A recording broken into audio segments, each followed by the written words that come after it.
But this cycle, there is a part of me that just thinks, wait a minute, the power law for Kaspa is so unbelievable that it is worth maybe just squirreling away a couple of million Kaspa. So if you go to Geno, I mean, Geno has done some really good work for power law for Kaspa. Like really good work. Oh, where's the long, wait, where's the long distance one? 1 second. It's here somewhere. So this one, that's 2030. I think he did a longer one. That's 2027, sorry. 2028. No. Screw it, let's just go to the 2030. No, I want the little things on the side. 2028, no.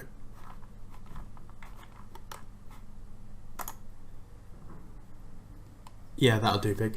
So Mike Geno is focusing on the power law for Kaspa, and he's done some really good charts. And so if you're just looking at, so end of 2029 is the next bull market cycle. So we've got this one, end of 2025, then it'll be end of 2029. And then if you're looking at this, I'm going to take a screenshot so we can annotate it.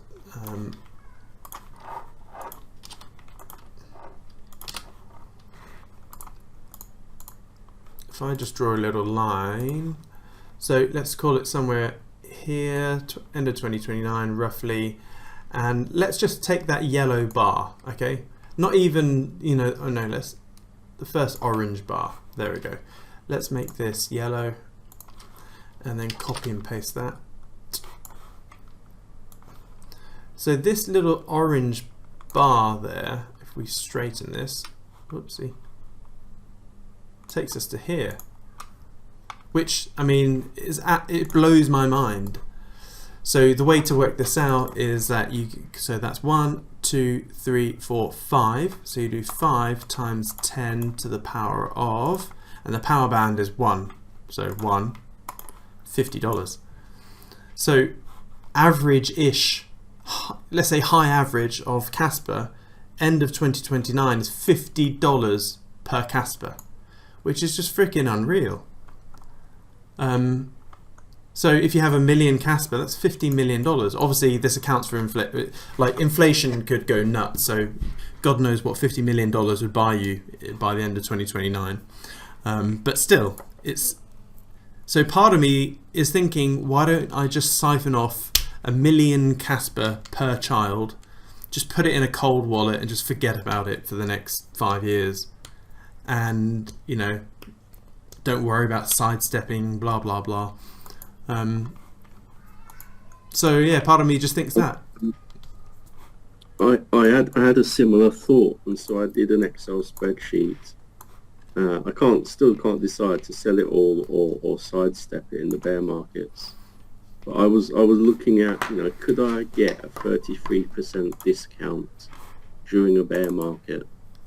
And even with just a 33% discount, it worked out really well. Even paying tax after a bear market, it still worked out really well. Yeah. To sidestep it. Yeah. But it's a risk. Yeah. I mean, that's what we're doing as traders. But I think, it doesn't hurt to squirrel away some Kaspa just in case. Like, we all missed out on buying Bitcoin at $20 or $50 or whatever, and gone, wouldn't it have been great if we siphoned away some Bitcoin and just sat on it for 10 years. This is in my opinion, this is just my opinion, and I feel like a freaking moon boy here, but this is our opportunity to just squirrel away some Kaspa just in case. Because don't forget, by the end of the next cycle, which is the end of 2029, where Giovanni, wrong way around, where Giovanni has done his sine waves. So insert shape. Where's my arrow gone? Here it is. End of 20. There we go. So let's put it roughly here. That peak. In fact, I didn't even need that arrow. It's already shown us where the peak is. So horizontal, that takes us to that bit there. So if we zoom in a bit, here we go. So we can count this. So it's 1, 2, 3, 4, 5 and a bit, but let's just call it 5. So it's 500k. So it's 5 times 10 to the power of, and the power band in here is 5, 5.